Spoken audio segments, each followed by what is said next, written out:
ഇതിനകത്തായിരിക്കുന്ന എല്ലാ പ്രിയപ്പെട്ടവരോട് ഞാൻ ദൈവത്തെ സ്തുതിക്കുന്നു. പ്രത്യേകിച്ച് ഹോപ്പ്ഫുൾ മിനിസ്ട്രിയുടെ വാട്സ്ആപ്പ് ഗ്രൂപ്പ് വന്നതിന് ശേഷം പല ആൾക്കാരുടെയും പോസ്റ്റുകളൊക്കെ കാണാൻ കേൾക്കുവാനൊക്കെ ഇടയായിത്തീരുന്നു. ഇതിനകത്തുള്ള പല ആൾക്കാരും അതിനകത്ത് ആക്റ്റീവായി ഉള്ളതുകൊണ്ട് ഞാൻ ദൈവത്തിന് നന്ദി പറയുന്നു. സിസ്റ്റർക്കും എല്ലാവർക്കും ഒരിക്കൽ കൂടി നന്ദി അറിയിക്കുന്നു. നമുക്ക് അല്പസമയം വചനത്തിന്റെ ചിന്തകളിലേക്ക് കടന്നു പോകാം. പ്രിയമുള്ളവരെ, നമ്മുടെ അകത്തൊരു വലിയ പ്രത്യാശയുണ്ട്. ഇതിനകത്തുള്ള മിക്ക ആൾക്കാർക്കും പ്രിയപ്പെട്ടവരുടെ വേർപാടിന്റെ ഒക്കെ വേദനകളുള്ള ആൾക്കാരാണ്. നമ്മൾ സ്നേഹിച്ച നമ്മുടെ എന്ന് പറയുന്ന പ്രിയപ്പെട്ടവർ അകാലത്തിൽ നമ്മെ വിട്ട് മാറിക്കഴിഞ്ഞപ്പോ അത് നമ്മുടെ അകത്തുണ്ടാക്കിയ ആഘാതങ്ങളും അത് നമ്മുടെ അകത്തുണ്ടാക്കിയതായ ശൂന്യതകളും, അപ്പോൾ തന്നെ നമ്മൾ കർത്താവിലേക്ക് അടുത്തു വന്നപ്പോൾ ദൈവം നമ്മുടെ അകത്ത് പകർന്ന സമാധാനം, അങ്ങനെ ക്രിസ്തുവിൽ നമുക്കുള്ള പ്രത്യാശ മുഖാന്തരമാണ് ഇപ്രകാരമുള്ള കൂട്ടായ്മ നമ്മൾ ഈ പ്ലാറ്റ്ഫോമിൽ ഒരുമിച്ച് കൂടി കർത്താവിനെ മഹത്വപ്പെടുത്തുവാൻ, സ്തുതിക്കുവാൻ, ആരാധിക്കുവാൻ, ദൈവവചനം കേൾക്കുവാനൊക്കെ ഇടയായിത്തീരുന്നത്. നമ്മളെല്ലാം ഒരു യാത്രയിലാണ്. ആ യാത്രയിൽ നമ്മൾ ഒരു സ്റ്റേഷനിൽ നിന്ന് നമ്മൾ കയറുന്ന സമയത്ത് ആ ട്രെയിനകത്ത് ആരൊക്കെ ഉണ്ടായിരുന്നു. കുറച്ച് മുമ്പോട്ട് പോയി കഴിഞ്ഞപ്പോൾ വേറെ ചില ആൾക്കാർ കയറി വന്നു. കുറച്ച് കഴിഞ്ഞപ്പോൾ ചില ആൾക്കാർ സ്റ്റേഷനിൽ ഇറങ്ങി, വേറെ ചില ആൾക്കാർ അവിടുന്ന് വീണ്ടും കയറി. നമ്മുടെ യാത്ര ഇങ്ങനെ മുമ്പോട്ട് പോകുന്നു. ഇടയ്ക്ക് വന്ന ചില ആൾക്കാർ പെട്ടെന്ന് ഇറങ്ങിപ്പോയി. മുമ്പേ ഉള്ള ആൾക്കാരും ചിലർ ഇറങ്ങിപ്പോയി. കുറച്ചുപേർ ഇപ്പോഴും ഉണ്ട്, കുറച്ചു പേര് പുതുതായിട്ട് ചേർന്ന് വന്നിട്ടുണ്ട്. പക്ഷെ നമ്മുടെ യാത്ര മുമ്പോട്ട് പോയിക്കൊണ്ടേയിരിക്കുന്നു എന്ന് പറഞ്ഞതുപോലെയാണ് നമ്മുടെ ഈ യാത്ര. പക്ഷെ നമുക്കൊരു ലക്ഷ്യമുണ്ട്.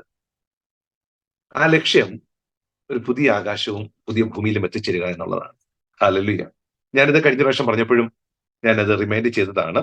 നമ്മുടെ ലക്ഷ്യം എന്താണ്? ഞാനിന്ന് വെറുതെ എടുത്തപ്പോ ഒരു വാക്യം കണ്ടു. എനിക്ക് എന്റെ സന്തോഷം തോന്നി. അതുമായി ബന്ധപ്പെട്ട് ഞാനത് പറയാൻ വേണ്ടി ആഗ്രഹിച്ചതല്ല. ഞാൻ വെറുതെ ബൈബിൾ ഇങ്ങനെ ഓപ്പൺ ആക്കി ഈ സമയത്ത് ഞാൻ ഇരുന്നപ്പോ ഒരു വാക്യം പെട്ടെന്ന് എന്റെ കണ്ണിലേക്ക് ശ്രദ്ധ വന്നു. യെശയ്യാപ്രവചനം 65-ാം അധ്യായം അതിന്റെ 17-ാം വാക്യം ഒന്ന് വായിച്ചേ. യെശയ്യാപ്രവചനം 65-ാം അധ്യായം 17-ാം വാക്യം.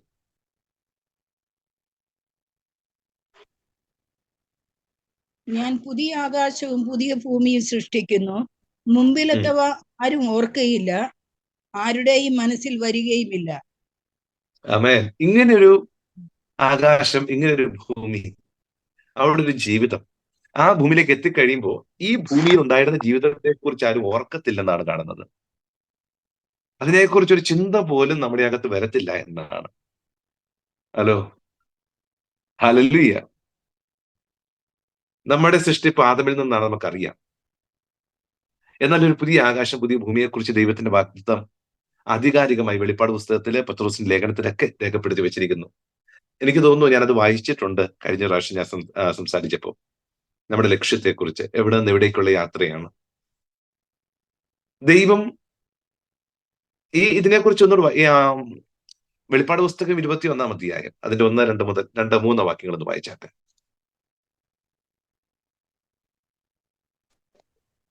ഞാൻ പുതിയ ആകാശവും പുതിയ ഭൂമിയും കണ്ടു.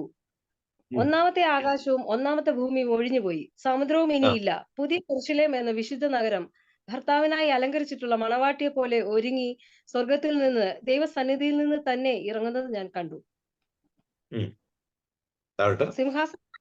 സിംഹാസനത്തിൽ നിന്ന് ഒരു മഹാശബ്ദം പറയുന്നതായി ഞാൻ കേട്ടത്, ഇതാ മനുഷ്യരോട് കൂടെ ദൈവത്തിന്റെ കൂടാരം, അവൻ അവരോട് കൂടെ വസിക്കും, അവർ അവന്റെ ജനമായിരിക്കും, ദൈവം താൻ അവരുടെ ദൈവമായി അവരോട് കൂടെ ഇരിക്കും, അവൻ അവരുടെ കണ്ണിൽ നിന്ന് കണ്ണുനീർ. സ്വർഗം എന്ന് പറഞ്ഞാൽ വിശാലമായൊരു കാഴ്ചപ്പാട്. നമ്മുടെ പലപ്പോഴും പല ആൾക്കാർ ചിന്തിക്കാറുണ്ട്, 2 ഏക്കർ സ്ഥലം പഴയ നിയമത്തിലെ ആൾക്കാർക്ക്, 2 ഏക്കർ സ്ഥലം പുതിയ നിയമ ആൾക്കാർക്ക് എന്നിങ്ങനെ ചെറിയ കോൺസെപ്റ്റിലാണ് പലപ്പോഴും നമ്മൾ സ്വർഗത്തെ കുറിച്ചൊക്കെ ചിന്തിക്കാറുള്ളത്. ഈ പ്രപഞ്ചത്തെ സൃഷ്ടിച്ച ദൈവം താൻ വസിക്കുന്ന സ്വർഗം എത്ര മനോഹരമാക്കിയായിരിക്കും ഉണ്ടാക്കിയിരിക്കുന്നത്, എത്ര വിശാലമായിരിക്കും. ഇപ്പോൾ മരിക്കുന്നവർ, ക്രിസ്തുവിലായിരിക്കുന്നവർ പോകുന്നത് പർദീസിലേക്കാണ്. പണ്ട് അബ്രഹാമിന്റെ മടിയിലാണെങ്കിൽ ഇപ്പോൾ കടന്നു പോകുന്നത് പർദീസിലേക്കാണ്. നമ്മൾ പിതാവിന്റെ വലതുഭാഗത്ത് പോയി ഇരിക്കുമെന്ന് ഒരിടത്തും രേഖപ്പെടുത്തി വെച്ചിട്ടില്ല. പിതാവിന്റെ വലതുഭാഗത്ത് ഇരിക്കുന്നത് യേശു മാത്രമാണ്. എന്നാൽ ആത്മമണ്ഡലത്തിൽ നമുക്ക് ഇങ്ങനെ പറയാൻ കഴിയും, അതായത് നമ്മളെ സ്വർഗത്തിൽ ഇരുത്തിയിരിക്കുന്നു എന്നൊരു വചനം അതേ എഫേസ്യ ലേഖനം 2-ാം അധ്യായത്തിനകത്തുണ്ട്, 5-ാം വാക്യത്തിൽ. അത് ആത്മമണ്ഡലത്തില്ല. കാരണം ഞാൻ ക്രിസ്തുവിലും ക്രിസ്തു എന്നിലുമായിരിക്കുന്നു. അങ്ങനെ ഞാൻ ക്രിസ്തുവിനും ക്രിസ്തു എന്നിലും ആയതുകൊണ്ട് ഇപ്പോൾ ക്രിസ്തു ഇരിക്കുന്നത് പിതാവിന്റെ വലതുഭാഗത്താണ്. അതുകൊണ്ട് ക്രിസ്തുവിന്റെ അകത്ത് ഞാനുമുണ്ട്.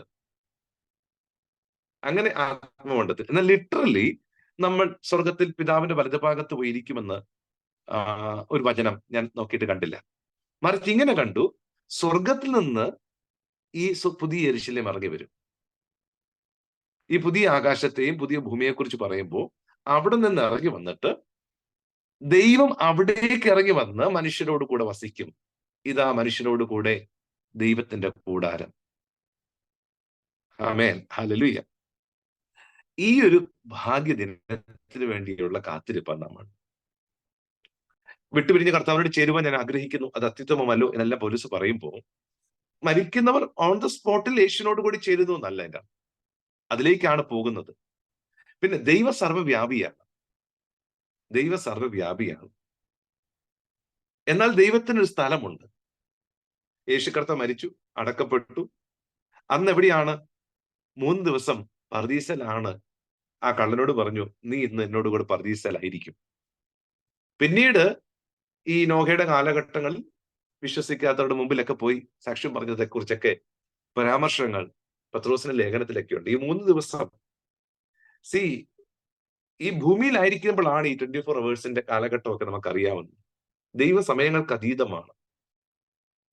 ഈ 3 ദിവസത്തിനകത്ത് എന്തൊക്കെ സംഭവിച്ചു എന്നൊന്നും രേഖപ്പെടുത്തി വെച്ചിട്ടില്ല.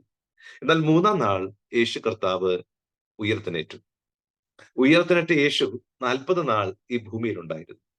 40-ാം നാൾ സ്വർഗാരോഹണം ചെയ്തു. ഏകദേശം 500-ലധികം ആൾക്കാർക്ക് യേശു പ്രത്യക്ഷമായി. ചില ചിന്തിക്കാറുണ്ട്, ഓരോ ഞായറാഴ്ച ദിവസങ്ങളിൽ വന്ന് ശിശുമാരെ അടിച്ചു കൊടുത്തിട്ട് തിരിച്ചു കയറിപ്പോയി. അങ്ങനെയൊന്നും രേഖപ്പെടുത്തി വെച്ചിട്ടില്ല ബൈബിളിൽ.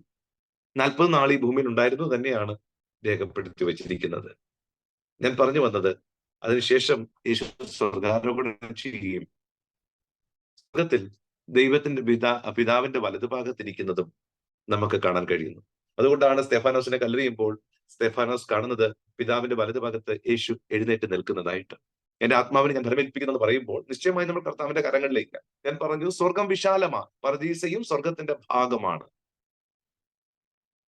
പർദീസയും സ്വർഗത്തിന്റെ ഭാഗമാണ്. അതുകൊണ്ടാണ് 3-ാം സ്വർഗത്തോളം എടുക്കപ്പെട്ടു എന്ന് പൗലോസ് പറയുവാൻ തക്കൊണ്ട് ഇടയായിത്തീരുന്നത്. ഞാൻ സ്വർഗീയ പർദീസയോളം എടുക്കപ്പെട്ടു, 3-ാം സ്വർഗത്തോളം എടുക്കപ്പെട്ടു.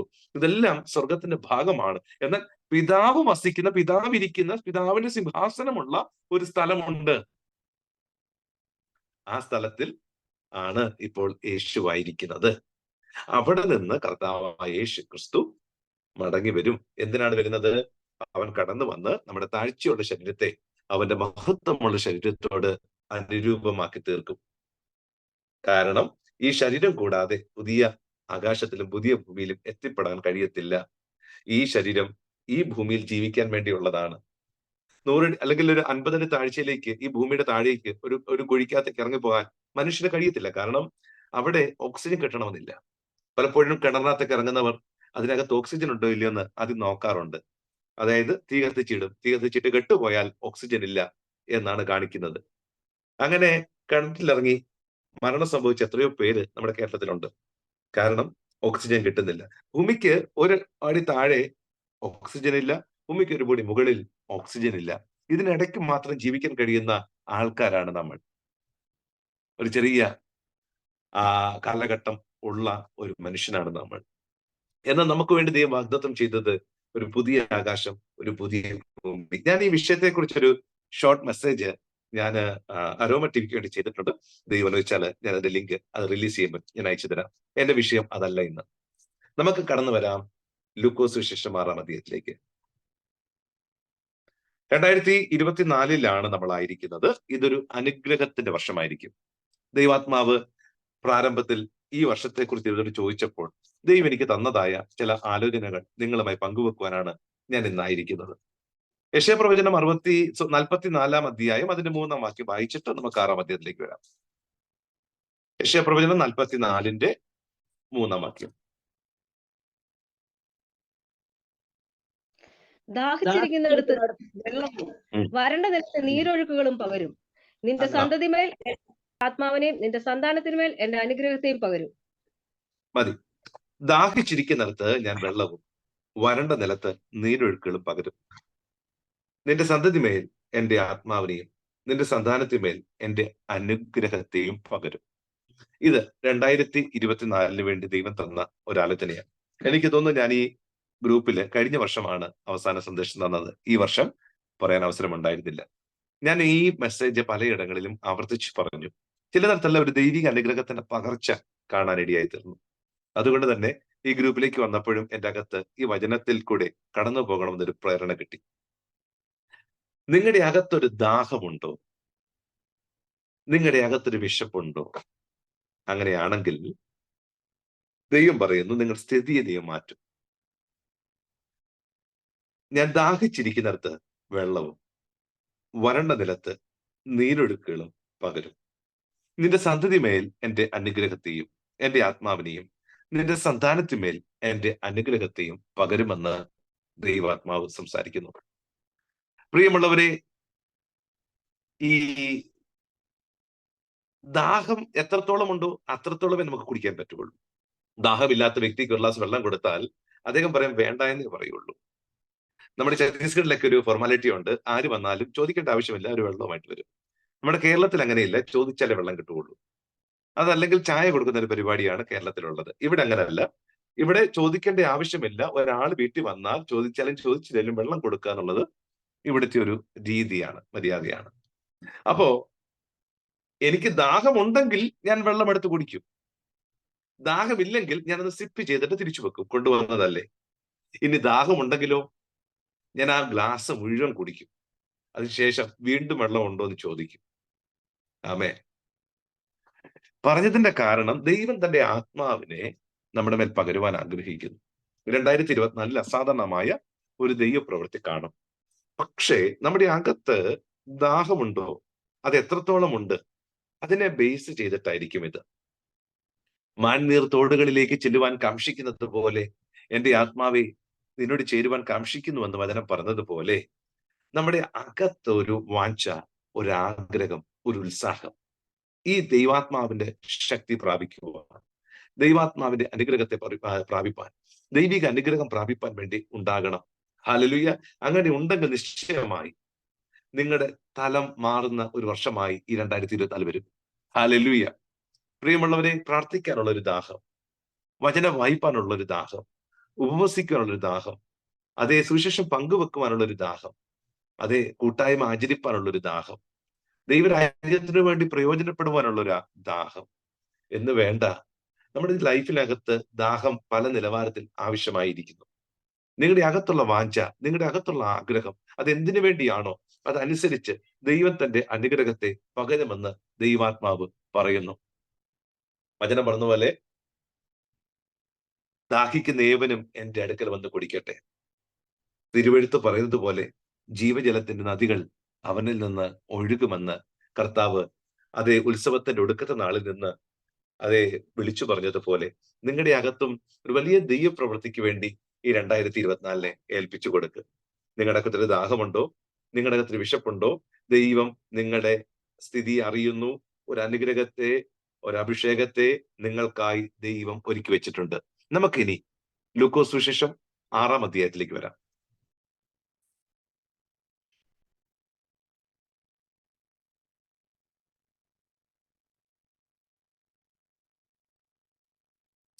യോഹന്നാൻ സുവിശേഷം 6-ാം അധ്യായം. യോഹന്നാൻ സുവിശേഷം 6-ാം അധ്യായം. യോഹന്നാൻ 6-ാം അധ്യായം അതിന്റെ 1 മുതൽ.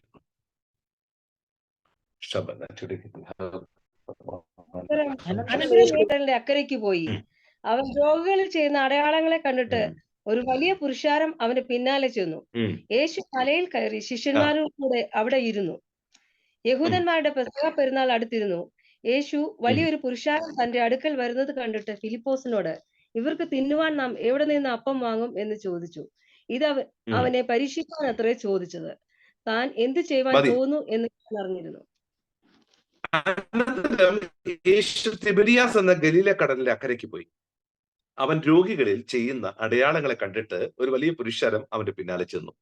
പ്രാരംഭത്തിൽ യേശു കർത്താവ് രോഗികളെ സൗഖ്യമാക്കുന്നതും ആ രോഗസൗഖ്യം കണ്ടിട്ട് അല്ലെങ്കിൽ സൗഖ്യം അനുഭവിച്ചവരും കണ്ടവരും കേട്ടവരും അറിഞ്ഞവരും ഒക്കെ ഒരു വലിയ പുരുഷാരമായി യേശുവിന്റെ അടുക്കിലേക്ക് വരുന്ന ഒരു രംഗമാണ് ഇവിടെ നമുക്ക് കാണാൻ കഴിയുന്നത്. ആ പുരുഷാരത്തെ കണ്ടിട്ട് യേശു മലയിൽ കയറി ശിശുമാരുടെ കൂടെ അവിടെ ഇരുന്നു. യഹൂദന്മാരുടെ പെസഹ പെരുന്നാൾ അടുത്തിരുന്നു. ഈ വലിയ പുരുഷാരം തന്റെ അടുക്കൽ വരുന്നത് കണ്ടിട്ട് ഫിലിപ്പോസിനോടൊരു ചോദ്യം, അതും പരീക്ഷിച്ചാണ് ചോദിക്കുന്നത്. ഹല്ലേലൂയ. ഇവർക്ക് തിന്നുവാൻ നാം എവിടെ നിന്ന് വാങ്ങുമെന്ന് ചോദിച്ചു. ഇവർക്ക് തിന്നുവാൻ നാം എവിടെ നിന്ന് വാങ്ങുമെന്ന് ചോദിച്ചു. ഹല്ലേലൂയ. ഈ വരുന്ന പുരുഷാരത്തെ കണ്ടപ്പോൾ അവരുടെ വിശപ്പിനെ കുറിച്ച് യേശുവിന് ബോധ്യമുണ്ടായിരുന്നു. അവർ വരുന്നതേ ഉള്ളൂ. പക്ഷെ യേശു ഉടനെ ചോദിക്കുകയാണ്, ഇവർക്ക് നമ്മൾ തിന്നുവാൻ എവിടെ നിന്ന് നമുക്ക് അപ്പം കിട്ടും? ഹല്ലേലൂയ. ഇങ്ങനൊരു ചോദ്യം നമ്മുടെ അടുക്കിലേക്ക് വരുമ്പോൾ നമ്മുടെ അകത്ത് ആദ്യത്തെ ചിന്ത പോകുന്നത്, എത്ര പണം ഉണ്ടെങ്കിൽ നമുക്കിത് വാങ്ങിപ്പാൻ കഴിയുമെന്നാണ്. ഈ ചിന്ത വന്നത് മറ്റാരുടെയുമല്ല, ഫിലിപ്പോസിന്റെ അകത്ത് വന്ന ചിന്തയാണ്. എല്ലാവരും ഒരുപോലെ ചിന്തിക്കണമെന്നില്ല. 10 പേരോട് ചോദിച്ചാൽ 10 ഉത്തരം കിട്ടും. ഫിലിപ്പോസിന്റെ മറുപടിയാണ്, 200 വെള്ളിപ്പണം മതിയാകത്തില്ല. ഒരുപക്ഷെ അവരുടെ കയ്യിൽ 200 വെള്ളിക്കാശ് ഉണ്ടായിരിക്കാം. ഒരു ദിവസത്തെ വേതനമാണ് ഒരു വെള്ളിക്കാശ്. 200 ദിവസത്തെ വേജസ്, വലിയ ഹ്യൂജ് എമൗണ്ട് ആണത്. 30 വെള്ളിക്കാശിനാണ് യേശുവിനെ അതെ ഒറ്റിക്കൊടുത്തത് ഈ യൂദാസ്. ആ സ്ഥാനത്ത് ഒരു പക്ഷേ ഇവരുടെ കയ്യിൽ 200 വെള്ളിക്കാശ് കാണും കയ്യിൽ. ഇത്രയും വലിയ പുരുഷാരത്തിന് ഭക്ഷണം എവിടെ കിട്ടും? അതാദ്യം ചിന്തിക്കുന്നില്ല. ഹലോ, ദൈവം ചിലപ്പോൾ നമ്മളെ പരീക്ഷിക്കും കേട്ടോ. ഫിലിപ്പോസിനെ അവിടെ ഒന്ന് പരീക്ഷിക്കുകയാണ്. യേശുവിനറിയാൻ താൻ എന്താ ചെയ്യാൻ പോകുന്നത്. പക്ഷെ എങ്കിലും ചിലപ്പോൾ നമ്മോടൊരു ചോദ്യം ചോദിക്കും. നമ്മൾ അഭിമുഖീകരിക്കുന്ന പ്രശ്നത്തിന് മുമ്പിൽ നമ്മുടെ അഭിപ്രായം കർത്താവിനൊന്ന് അറിയാൻ ആഗ്രഹം, നമ്മുടെ കാഴ്ചപ്പാടൊന്ന് അറിയാൻ ആഗ്രഹം, നമ്മൾ എന്താണ് ചിന്തിക്കുന്നതെന്നൊന്ന് അറിയാൻ ആഗ്രഹം. പലപ്പോഴും നമ്മുടെ ചിന്തകളും ദൈവത്തിന്റെ ചിന്തയും തമ്മിൽ ഒരു മാച്ചിങ്ങുമില്ല. ഫിലിപ്പോസിനോട് ഈ ചോദ്യം കേട്ട പാടെ ഫിലിപ്പോസിന്റെ ചിന്ത പോയത് പണത്തിന്റെ പുറകെയാ. ഹലോ, അതുകൊണ്ടാണ് നമ്മൾ പലപ്പോഴും ഒരു വ്യക്തി രോഗിയായി നമ്മുടെ അടുക്ക് വരുന്നു. അപ്പൊ ഈ വ്യക്തിക്ക് സൗഖ്യം എങ്ങനെ കിട്ടുമെന്നുള്ള ചിന്ത വരുമ്പോൾ പെട്ടെന്ന് നമ്മുടെ മനസ്സിലേക്ക് വരുന്നത്, ഇന്നടത്ത് ഇന്ന ഒരു ഡോക്ടർ ഉണ്ട് കേട്ടോ, നല്ല സൂപ്പർ ഡോക്ടറാ. നമ്മൾ ആ ഡോക്ടറിന്റെ പേരാണ് സജസ്റ്റ് ചെയ്യുന്നത്, അല്ലെ ആ ഹോസ്പിറ്റലിന്റെ പേരാണ് സജസ്റ്റ് ചെയ്യുന്നത്. Are getting my point? നമ്മുടെ ചിന്തകൾ പരീക്ഷിക്കുവാൻ വേണ്ടിയാ ദൈവം നമ്മോട് ചോദിക്കുന്നത്. എടാ, ഒരു രോഗി നമ്മുടെ അടുക്കിലേക്ക് വരുന്നു, ആ വ്യക്തി വന്നിട്ട് എനിക്ക് ഇന്ന വിഷയമുണ്ട്. ചില ആൾക്കാർ പെട്ടെന്ന് ചിന്തിക്കുന്നത്, ഓക്കെ, ഇന്ന ഹോസ്പിറ്റലിലേക്ക് നമുക്ക് റെഫർ ചെയ്യാം, അല്ലെ ഇന്ന ഡോക്ടറിനെ നമുക്ക് പരിചയപ്പെടുത്തി കൊടുക്കാം, ഇന്ന ഡോക്ടറിന്റെ അടുക്കൽ പോയാൽ സൗഖ്യം കിട്ടും എന്നുള്ള ചിന്തയിലേക്ക് നമ്മൾ ചിലര് പോകുന്നത്. ചിലര് പോകുന്നത് അങ്ങനെയല്ല. അയ്യോ, ഇന്ന ട്രീറ്റ്മെന്റ് ആണെങ്കിൽ ട്രീറ്റ്മെന്റ് ഒത്തിരി പൈസ പോകുമല്ലോ, നമുക്ക് എങ്ങനെ ഫണ്ട് റൈസ് ചെയ്യാം എന്നുള്ള ചിന്തയിലേക്ക് ചിലപ്പോൾ പോകും. Are getting my point? ഈ ചിന്തകളൊന്നും തെറ്റാണെന്നല്ല പറയുന്നത്. പക്ഷെ പലപ്പോഴും കർത്താവ് നമ്മളെ പരീക്ഷിച്ച് ചോദിക്കും. ഇവിടെ ഒരു റിക്വയർമെന്റ്സ് ഉണ്ട്. ഇത്രയും വലിയൊരു പുരുഷന്മാർ തന്നെ 5000, സ്ത്രീകളും കുഞ്ഞുങ്ങളും വേറെ. നമുക്കറിയാം, ഈ മീറ്റിംഗിൽ പോലും സ്ത്രീകളാ കൂടുതൽ. അന്നും ഇന്നും മീറ്റിങ്ങിനകത്ത് എപ്പോഴും സ്ത്രീകൾ കൂടുതൽ. ഏത് ചർച്ചയിൽ ചെന്നാലും സ്ത്രീകളുടെ എണ്ണം കൂടുതലാണ്. അങ്ങനെയാണെങ്കിൽ ഒരു ഹ്യൂജ് നമ്പർ ഓഫ് പീപ്പിൾ, ഒരു 20,000-ലധികം ആൾക്കാർ കാണും ആ സമയത്ത്. ഇന്നത്തെ പോലെയല്ല, 1-2 പിള്ളേരല്ലല്ലോ, 5-10 പിള്ളേരാ. അന്നത്തെ കാലത്ത് സ്കൂളും കാര്യങ്ങളൊന്നുമില്ല. ഹലോ, പിന്നെ ഇതുപോലെ എന്തെങ്കിലുമൊക്കെ പ്രോഗ്രാം ഉണ്ടെങ്കിൽ ആ കുഞ്ഞുങ്ങളെല്ലാം അങ്ങ് പോകും. അങ്ങനെ വലിയ ക്രൗഡ് എപ്പോഴും കാണും. Hallelujah, praise God. എന്റെ കറണ്ട് വന്നു, ഞാൻ ഇടയ്ക്കൊന്ന് ഓൺ ആക്കുന്നുണ്ട്. എനിവേ, നിങ്ങൾ എന്റെ കൂടെ വന്നാട്ടെ. സന്ദേശം മനസ്സിലാകുന്നുണ്ടെന്ന് ഞാൻ വിശ്വസിക്കുന്നു. നമ്മുടെ കാഴ്ചപ്പാട് ദൈവത്തിന്റെ കാഴ്ചപ്പാടിലേക്ക് കയറുന്നുണ്ടോ എന്നൊരു ചോദ്യമുണ്ട്. കർത്താവിന് അറിയാം എന്താ ചെയ്യാൻ പോകുന്നതെന്ന്. പക്ഷെ ആ കർത്താവിന്റെ ചിന്തയിലേക്ക് എത്തുവാൻ നമുക്ക് കഴിയണമെന്നില്ല. ഈ കാര്യം ഫിലിപ്പോസ് ഇങ്ങനെ സംസാരിക്കുമ്പോൾ അന്ത്രയോസ് എന്ന് പറഞ്ഞ മറ്റൊരാൾ, ശിഷ്യൻ പറയുന്നു, ഇവിടെ ഒരു ബാലകന്റെ കയ്യിൽ 5 അപ്പവും 2 മീനും ഉണ്ട്. അവിടെ അപ്പത്തെക്കുറിച്ച് ചോദിച്ചാൽ അപ്പത്തെക്കുറിച്ച്, പക്ഷെ ഈ പുരുഷാരത്തിന്റെ എണ്ണമോ വലുപ്പമോ ഒന്നും അദ്ദേഹത്തിന് അറിയത്തില്ല. അപ്പത്തെക്കുറിച്ചുള്ള ചോദ്യം വന്നു, അപ്പത്തെക്കുറിച്ചുള്ള മറുപടി വന്നു, 5 അപ്പവും 2 മീനുമുണ്ട്. എങ്കിലും പുള്ളിക്ക് ഇതിനകത്തൊരു മിറക്കിൾ നടക്കുമെന്നോ, ഇതിനെ ദൈവത്തിന് വർദ്ധിപ്പിക്കാൻ കഴിയുമെന്നോ, ഇവിടെ ഒരു അത്ഭുതം നടക്കുമെന്നോ, ഈ ജനമെല്ലാം ഭക്ഷിച്ച് തൃപ്തിയായി മിച്ചം വെക്കുമെന്നോ, അങ്ങനെ ഒരു ലെവലിൽ കയറി ചിന്തിക്കാനുള്ള കപ്പാസിറ്റി അന്ത്രയോസിന് ഇല്ല. പ്രിയമുള്ളവരെ, ഞാൻ പറഞ്ഞു വരുന്നത്, പലപ്പോഴും നമ്മുടെ പ്രശ്നങ്ങൾ പലതാണ് മുമ്പിലുള്ളത്. ആ പ്രശ്നത്തിന് നമ്മൾ തന്നെ പല സൊല്യൂഷനും കണ്ടെത്തി വെച്ചിട്ടുണ്ട്.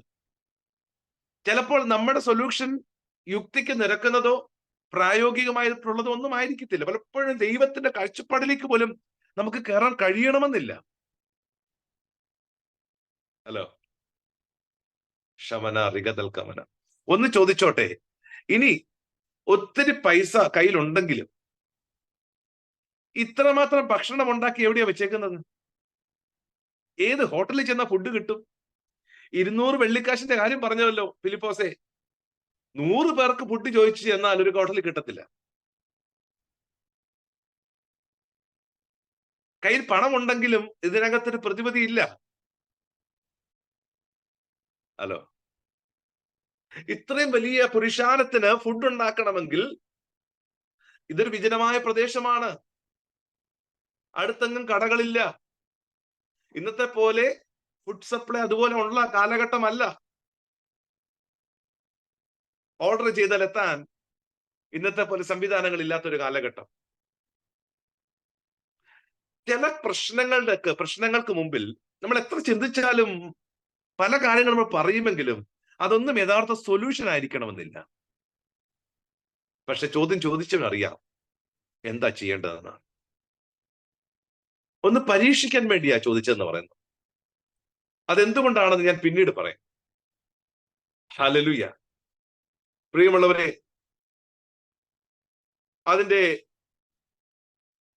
ഓരോരുത്തരും അല്പമെങ്കിലും ലഭിക്കേണ്ടതിന് 200 പണത്തിന് അപ്പം മതിയാകില്ലെന്ന് ഉത്തരം പറഞ്ഞു. ശിഷ്യന്മാരിൽ ഒരുത്തനായ ശീമോൻ പത്രോസിന്റെ സഹോദരനായ അന്ത്രയോസ് അവനോട്, ഇവിടെ ഒരു ബാലനുണ്ട്, അവന്റെ പക്കൽ 5 യവത്തപ്പവും 2 മീനുമുണ്ട്, എങ്കിലും ഇത്ര പേർക്ക് അതെന്തുള്ളൂ എന്ന് പറഞ്ഞു. യേശു പറഞ്ഞു, ആളുകളെ ഇരുത്തുവിൻ.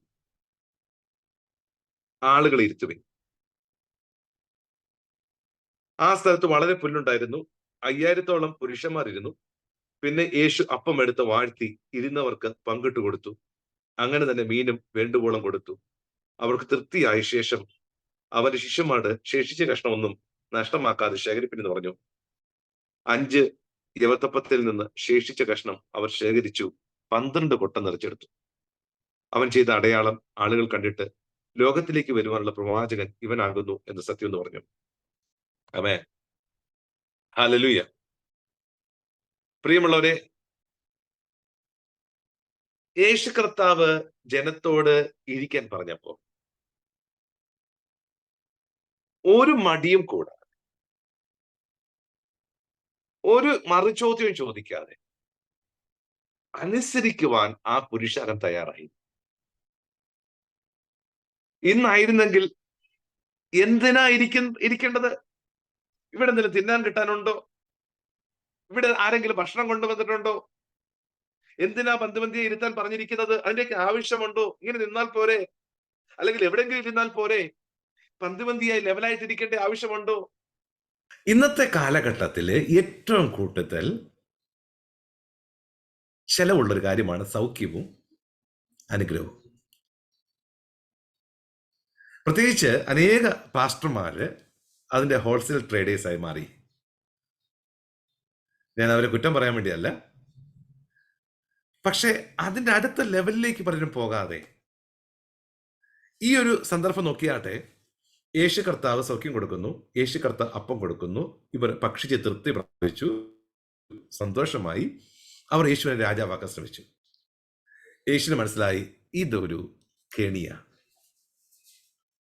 യേശു അവരെ വിട്ടുവാങ്ങി തനിച്ചുപോയി. പറഞ്ഞതിന്റെ ഉദ്ദേശം, എന്തിനാണ് യേശു വന്നത് എന്ന് യേശുവിന് നല്ല ബോധ്യമുണ്ട്. നമ്മൾ എന്തെല്ലാം ചെയ്താലും നമ്മൾ ആരാണെന്നും നമ്മുടെ ലൈഫിന്റെ ഉദ്ദേശം എന്താണെന്നുമുള്ള കാര്യം മറന്നു പോകരുത്. നമ്മൾ കുറച്ചു പേരെ സഹായിച്ചാട്ടെ, കുറച്ചു പേർക്കൊക്കെ നല്ല കാര്യങ്ങൾ ചെയ്താട്ടെ, അവർ നമ്മളെ പൊക്കി പൊക്കി പൊക്കി പറയും. നമ്മളെ അവർ വേണം നമ്മളെ രാജാവുമാക്കും. പക്ഷെ അതൊരു കെണിയ. ഇത് ബാലൻസ്ഡ് ആയിട്ട് കൊണ്ടുപോകണം. നമുക്കറിയാം, ഈ നോർത്ത് ഇന്ത്യയിലൊക്കെ ഇപ്പം പലപ്പോഴും പല പ്രവാചകന്മാരും വരുന്നത് വലിയ സെക്യൂരിറ്റി ഒക്കെ ആയിട്ടാണ് വരുന്നത്, ബ്ലാക്ക് കാറ്റ്സ് ഒക്കെ ആയിട്ട്. എന്ന് പറഞ്ഞാൽ ഇവർ സൗഖ്യം കൊടുക്കുന്നവരാണ്. ഇവർ ചെല്ലുന്നിടത്തെല്ലാം ആൾക്കാർ കൂട്ടമായിട്ട് വരികയാണ്, ഭയങ്കര ഭീട. പക്ഷെ പലപ്പോഴും സൗഖ്യം പ്രാപിക്കുന്നുണ്ട് ജനം, അതുപോലെ തന്നെ അനുഗ്രഹവും പ്രാപിക്കുന്നുണ്ട്. ഞാൻ ഈ കാര്യങ്ങളെല്ലാം കുറച്ചും കൂടെ കാര്യങ്ങൾ മുമ്പോട്ട് പോകുമ്പോഴത്തേക്കും മനസ്സിലാകും. അത് ഞാൻ ഒന്ന് ബ്രേക്ക് ചെയ്യുക, ആ കൺഫ്യൂഷൻ ക്ലിയർ ആക്കാം. യേശു കർത്താവ് തനിച്ച് പ്രാർത്ഥിക്കാൻ കയറിപ്പോയി. പുരുഷാരത്തിന്റെ ഇഷ്ടത്തിന് നിന്നു കൊടുത്തില്ല. രാജാവാക്കാൻ ശ്രമിച്ച ജനത്തിന്റെ കയ്യിൽ നിന്ന് വഴുതി മാറി തനിച്ചു പോയി പ്രാർത്ഥിച്ചു. ശിഷ്യന്മാർ അക്കരയ്ക്ക് പോകുകയാണ്. ആ പോക്കില് ഭയങ്കര കാറ്റും തിരമാലയൊക്കെ അടിച്ചു. അതിന്റെ 16 തൊട്ട് വായിച്ചേ. സന്ധ്യയായപ്പോൾ ശിഷ്യന്മാർ കടൽ പുറത്തേക്ക് സന്ധ്യയായപ്പോൾ ശിഷ്യന്മാർ കടൽപ്പുറത്തേക്ക് ഇറങ്ങി. പടക് കയറി കടലക്കരെ കവർന്നഭൂമിയിലേക്ക് യാത്രയായി. ഇരുട്ടായ ശേഷമോ യേശു അവരുടെ അടുക്കൽ വന്നിരുന്നില്ല. കൊടുങ്കാറ്റടിക്കിയാൽ കടൽ കോപിച്ചു. അവർ 4-5 നാഴിക ദൂരത്തോളം വലിച്ച ശേഷം യേശു കടലിന്മേൽ നടന്നു പടകിനോട് സമീപിക്കുന്നത് കണ്ടു പേടിച്ചു. അവർ അവനോട് അവൻ അവരോട് ഞാനാകുന്നു, പേടിക്കണ്ട എന്ന് പറഞ്ഞു. അവർ അവനെ പടകിൽ കയറ്റുവാൻ ഇച്ഛിച്ചു. ഉടനെ പടക് അവർ പോകുന്ന ദേശത്ത് എത്തിപ്പോയി. ആമേൻ. ഉടനെ പടക് അവർ പോകുന്ന ദേശത്ത് എത്തിപ്പോയി എന്ന് പറഞ്ഞാൽ 4-5 നാഴിക എന്നാണ് ഇവിടെ എഴുതിയേക്കുന്നത് അല്ലേ. ഒരു നാഴിക ഏകദേശം 200 മീറ്റർ ആണ്. അതിന്റെ അർത്ഥം 5 നാഴിക എന്ന് പറഞ്ഞാൽ ഏകദേശം 1 കിലോമീറ്റർ ആകുന്നുള്ളൂ. ചിലയിടത്ത് 7 കിലോമീറ്റർ, ചിലയിടത്ത് 13 കിലോമീറ്റർ വീതിയാണ് ഈ സ്ഥലത്തിനുള്ളത്. അതിന്റെ അർത്ഥം അവർ യാത്ര ചെയ്തിട്ട് വളരെ ദൂരമായി, പക്ഷേ ലക്ഷ്യത്തിലെത്താൻ പറ്റുന്നില്ല. ശ്രമിച്ചിട്ടും ലക്ഷ്യത്തിലെത്താൻ പറ്റാത്തൊരു കൂട്ടം. കാറ്റ്, തിരമാല, കടൽ ശോഭിച്ചിരിക്കുന്നു, പടകിനകത്ത് വെള്ളം കയറുന്നു, ഇരുട്ട്, ഇങ്ങനെ പ്രക്ഷുബ്ധമായ അന്തരീക്ഷം. അവിടെയാണ് യേശു നടന്നു വരുന്നത്. എത്ര പ്രതിസന്ധിയുടെ മധ്യത്തിലാണെങ്കിലും എൻ്റെ യേശുവിന് വരാൻ കഴിയും. അവൻ വന്നു കഴിഞ്ഞാൽ സ്ഥിതി മാറും. ആമേൻ. 2024 ഇത് ദൈവം തന്ന ചില ആലോചനകൾ ഞാൻ പ്രാരംഭത്തിൽ പറഞ്ഞിട്ട് ഞാൻ വചനത്തിലേക്ക് കയറാം. 2024 നിങ്ങൾക്കൊരു അനുഗ്രഹത്തിന്റെ വർഷമായിരിക്കും.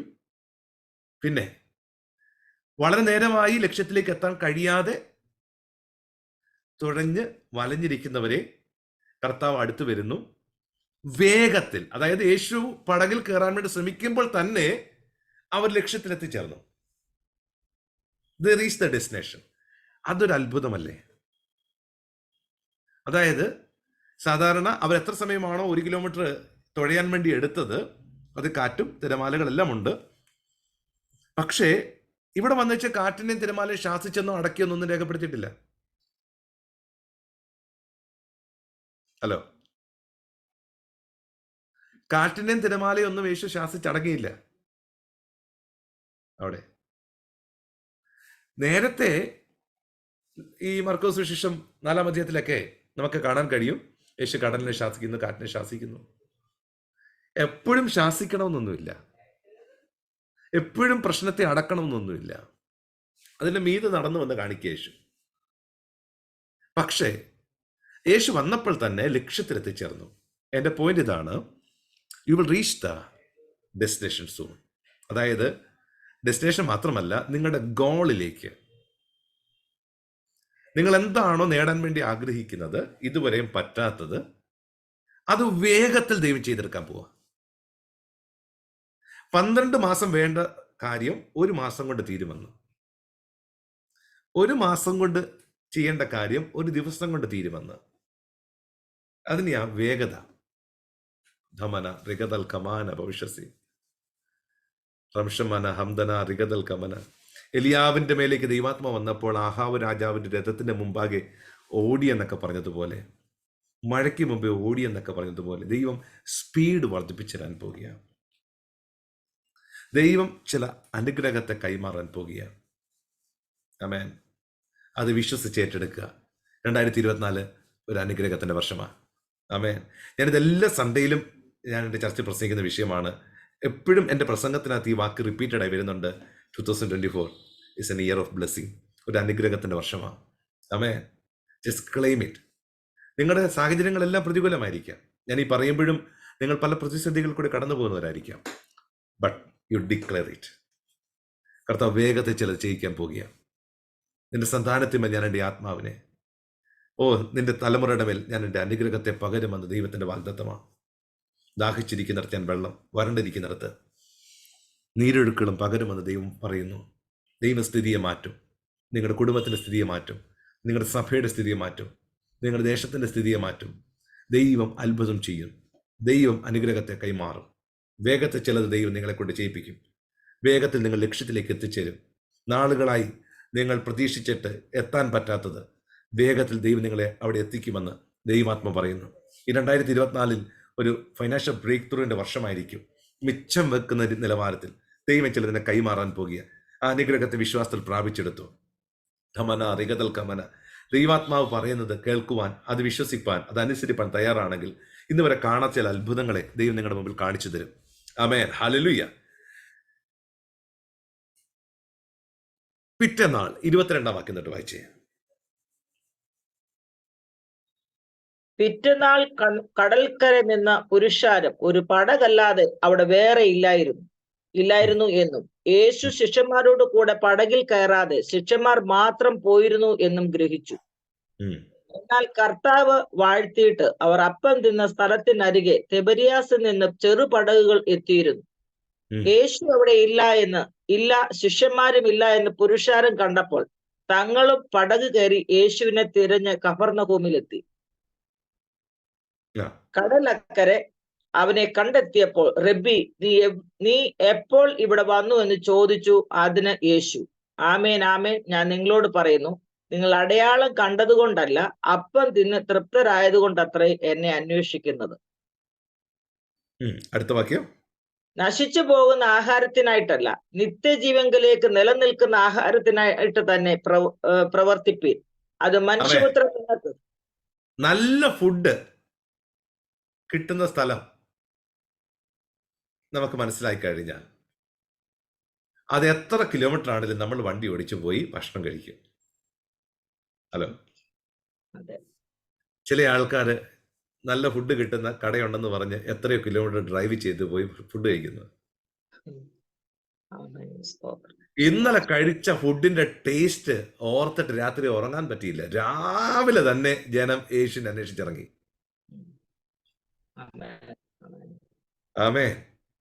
ഇന്നലെ പ്രസംഗിച്ച സ്ഥലത്ത് ആദ്യം എത്തിയത്, ആദ്യമേ കടൽക്കര നോക്കി, അവിടെ പടകൊന്നും കണ്ടില്ല. എങ്കിലും അവൻ ഇന്നലെ ഉണ്ടായിരുന്ന സ്ഥലത്ത് കാണുമോ ഇല്ലയോ എന്നൊരു കൺഫ്യൂഷൻ ഉണ്ടായിരുന്നു കൊണ്ട് അവർ അവിടെ പോയി അന്വേഷിച്ചു. അവിടെ ചെന്നപ്പോഴുമില്ല. പിന്നെ അവർ വീണ്ടും തിരിച്ച് കടൽക്കരയിലെത്തി. എന്നിട്ട് പടകിൽ കയറി യേശുവിനെ അന്വേഷിച്ച് കഫർന്നഹൂമിലേക്ക് പോയി. അങ്ങനെ ഒത്തിരി അന്വേഷിച്ച് അവസാനം യേശുവിനെ കണ്ടുമുട്ടി. ആ കണ്ടുമുട്ടിയപ്പോൾ ഇത്രയും അന്വേഷിച്ചതിൻ്റെയും കാണാഞ്ഞതിൻ്റെയുള്ള ബുദ്ധിമുട്ടും ഒക്കെ തൻ്റെ വാക്കുകളിൽ കൂടെ ഇവർ പ്രകടിപ്പിക്കുക. ആ ഇമോഷണലി അവരുടെ വായിൽ നിന്ന്, എവിടെയായിരുന്നു, ഞങ്ങൾ ഇത്ര നാൾ അന്വേഷിച്ചു, നീ എവിടെ പോയി കിടക്കുകയായിരുന്നു, ആ ഒരു അർത്ഥത്തിലാണ് ഇവിടെ സംസാരം. അവിടെ ചോദിച്ചു, റബ്ബി, നീ എപ്പോൾ ഇവിടെ വന്നു എന്ന് ചോദിച്ചു. അപ്പൊ യേശു പറയാണ്, നിങ്ങളെ അടയാളം കണ്ടതുകൊണ്ടൊന്നും അല്ല, അപ്പം തിന്ന് തൃപ്തരായതുകൊണ്ടാണ് എന്നെ അന്വേഷിച്ചിറങ്ങിയത്. അപ്പത്തിന്റെ ടേസ്റ്റ് നിങ്ങളെ ഇവിടെ എത്തിച്ചതെന്ന്. ഹലോ, ഇനി നമ്മൾ ഈ വചനത്തിന്റെ സീരിയസ് ആയ പാട്ടിലേക്ക് കയറുകയാണ്.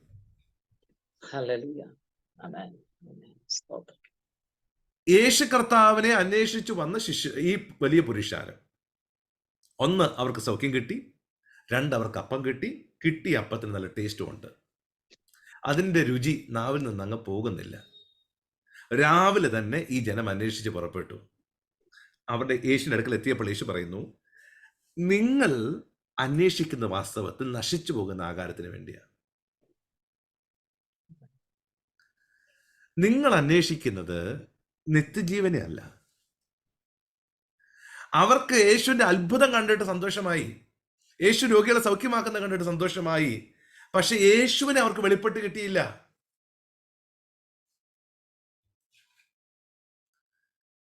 നമുക്കറിയാം, ഞാൻ മുമ്പേ പറഞ്ഞൊരു ചോദ്യമില്ലേ, വലിയ പാസ്റ്റർമാരുടെ അല്ലെങ്കിൽ സൗഖ്യമുണ്ട അല്ലെങ്കിൽ പ്രൊഫറ്റിക്കൽ മിനിസ്ട്രി ചെയ്യുന്ന ആൾക്കാരുടെ കൂട്ടായ്മകൾ വലിയ പുരുഷാരം കൂടാറുണ്ട്. എന്താ? അവരുടെ പ്രശ്നത്തിനൊരു പരിഹാരം ഉണ്ടാകാൻ വേണ്ടി. നിശ്ചയമായി ദൈവം സംസാരിക്കും, ഈ ദൈവദാസന്മാരെ ദൈവം ഉപയോഗിക്കും, അവരുടെ പ്രശ്നങ്ങൾക്ക് പരിഹാരം ഉണ്ടാകും. പക്ഷെ അതുകൊണ്ട് മാത്രം രക്ഷപ്പെടാൻ പറ്റത്തില്ല. ഈ വരുന്നവർക്ക് ഇവരുടെ ചിന്ത, ഇവരുടെ നോട്ടം യേശുവിന്റെ കയ്യിലേക്കല്ല, യേശുവിലേക്കല്ലെന്ന്. അവിടെ വെച്ച് യേശു എന്തിനാണ് ഈ ഭൂമിയിൽ ഞാൻ വന്നത്, പിതാവ് എന്തിനാണ് എന്നെ അയച്ചത്, ഇത് വളരെ വ്യക്തമായി ജനത്തോട് പറഞ്ഞ് മനസ്സിലാക്കാൻ ശ്രമിക്കുക. ഞാൻ വന്നത് ഈ അപ്പം തരാൻ വേണ്ടിയും ഞാൻ വന്നത് ഈ സൗഖ്യം തരാൻ വേണ്ടി മാത്രമല്ല, അത് കോംപ്ലിമെന്ററിയാ. ഹലോ, ഞാൻ വന്നതിന്റെ ഉദ്ദേശം താഴ്ത്തു വായിച്ചാട്ടെ, ഇനി ശ്രദ്ധിച്ച് വായിക്കണം ഓരോ വാക്കുകളും. നശിച്ചു പോകുന്ന ആഹാരത്തിനായിട്ടല്ല, നിത്യജീവങ്കിലേക്ക് നിലനിൽക്കുന്ന ആഹാരത്തിനായിട്ട് തന്നെ പ്രവർത്തിപ്പീൻ. അത് മനുഷ്യപുത്രൻ നിങ്ങൾക്ക് തരും. അവനെ പിതാവായ ദൈവം മുദ്രയിട്ടിരിക്കുന്നു എന്ന് ഉത്തരം പറഞ്ഞു. തന്റെ ഏകജാതനായ പുത്രനിൽ വിശ്വസിക്കുന്ന ഏവനും നശിച്ചു പോകാതെ നിത്യജീവൻ പ്രാപിക്കേണ്ടതിന് ദൈവം അവനെ നൽകുവാൻ തക്കവണ്ണം ലോകത്തെ സ്നേഹിച്ചു. പിതാവായ ദൈവം യേശുവിനെ ഈ ഭൂമിയിലേക്ക് അയച്ചത് ഞാനും നിങ്ങളും നിത്യജീവൻ പ്രാപിക്കാൻ വേണ്ടിയാ. ആ നിത്യജീവൻ പ്രാപിക്കണമെങ്കിൽ അതിനുള്ള ഫുഡ് കഴിക്കണം. ഹലോ, ഇവിടുത്തെ വിഷയം രണ്ട് ഫുഡാണ്. ഒന്ന്, നമ്മുടെ ശരീരത്തിന്റെ ഈ ഭൂമിയിലെ ജീവൻ നിലനിർത്താൻ വേണ്ടിയുള്ള ഭക്ഷണം. രണ്ട്, നിത്യജീവൻ പ്രാപിപ്പാൻ വേണ്ടിയുള്ള ഭക്ഷണം. ഈ ജീവൻ നിലനിർത്താൻ വേണ്ടിയുള്ള ഭക്ഷണത്തെക്കുറിച്ചുള്ള കാഴ്ചപ്പാട് ജനത്തിനുണ്ടായത് കൊണ്ടാണ് അവർ യേശുവിന്റെ പിന്നാലെ വന്നത്. മറിച്ച് നിത്യജീവന്റെ വെളിപ്പാടിലേക്കോ അതിനാവശ്യമുള്ള ഭക്ഷണത്തെക്കുറിച്ചുള്ള കാഴ്ചപ്പാടിലേക്കോ ഈ ജനം വന്നില്ല. ഓക്കെ, എല്ലാവർക്കും അത് മനസ്സിലാക്കാൻ പറ്റണമെന്നില്ല. ഇവിടെ യേശു താൻ എന്തിനാ വന്നത്, ഞാൻ വന്നത് ഈ ഭൂമിയിലെ ജീവന് വേണ്ടി മാത്രമല്ല, നിത്യജീവന് വേണ്ടിയാണ്. അതിനു വേണ്ടിയുള്ള ആഹാരമുണ്ട്, അത് നിങ്ങൾ ഭക്ഷിക്കണം. ആ ആഹാരം എന്താണെന്നാണ് ഇനി പറയാൻ പോകുന്നത്. താഴ്ത്തു വായിച്ചാട്ടെ. അവർ അവനോട്, ദൈവത്തിന് പ്രസാദമുള്ള പ്രവൃത്തികളെ പ്രവർത്തിക്കേണ്ടതിന് ഞങ്ങൾ എന്ത് ചെയ്യണമെന്ന് ചോദിച്ചു. അപ്പം കിട്ടിയതിന് മാത്രം കാര്യമായില്ല, സൗഖ്യം കിട്ടിയതുകൊണ്ട് മാത്രമായില്ല. യേശു പറയുന്നു, ദൈവത്തിന് പ്രസാദമുള്ള പ്രവൃത്തി അവൻ അയച്ചവനിൽ നിങ്ങൾ വിശ്വസിക്കുന്നത് അത്രേ. ആമേൻ, ആമേൻ.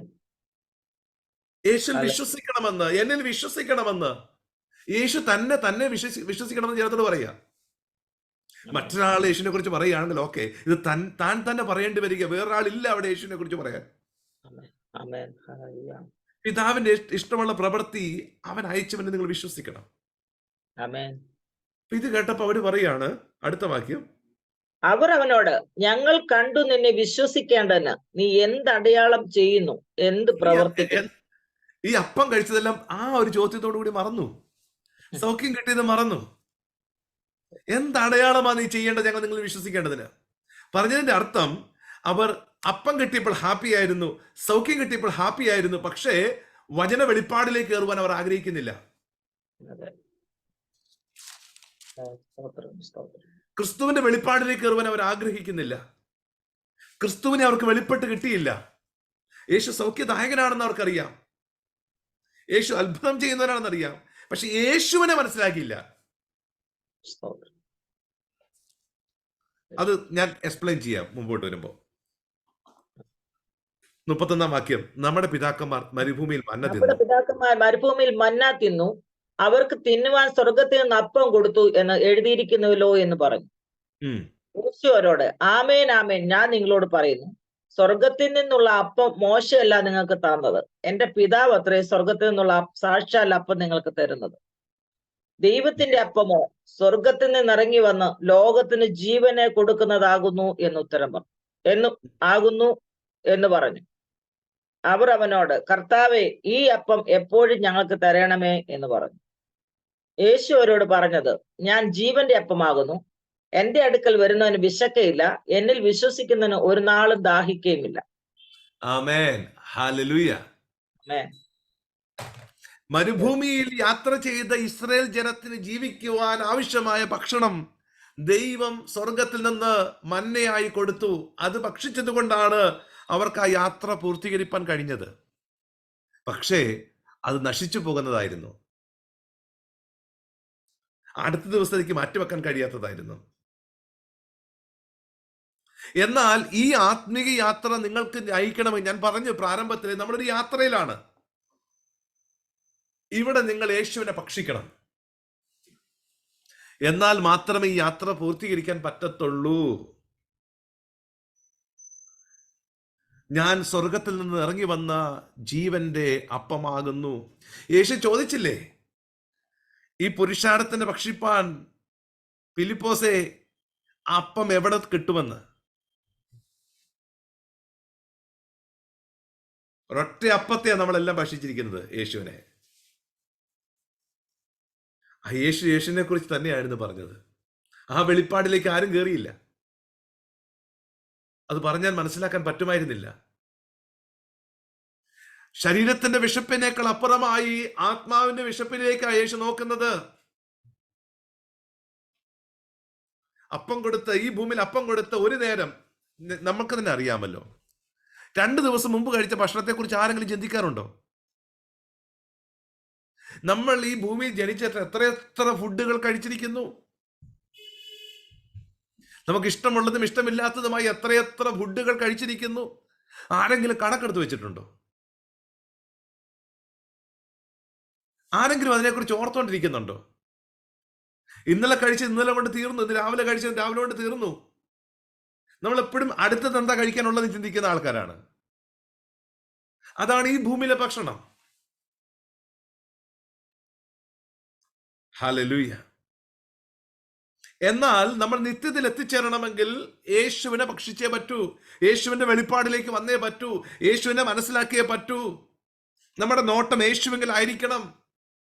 അവനെ പിരിഞ്ഞ് നിങ്ങൾക്കൊരു ജീവിതമില്ല. നിങ്ങൾ അവനിലും അവൻ നിങ്ങളിലും വസിക്കുന്ന ഒരു തലത്തിലേക്ക്. എന്നെ ഭക്ഷിക്കുന്നവൻ എൻ മൂലം ജീവിക്കും. ഞാൻ ജീവന്റെ അപ്പമാകുന്നു. എന്റെ അടുക്കൽ വരുന്നവന് വിശക്കയില്ല, എന്നിൽ വിശ്വസിക്കുന്നവൻ ഒരു നാളും ദാഹിക്കുകയില്ല. നമ്മൾ ചോദിച്ചില്ലേ, ദാഹിച്ചിരിക്കുന്നവർക്ക് ഞാൻ വെള്ളത്തെ പകരാൻ പോകുന്നു. ഈ ദാഹം മറ്റൊന്നിനു വേണ്ടിയല്ല, യേശുവിന് വേണ്ടിയുള്ള ദാഹമായി തീരട്ടെ.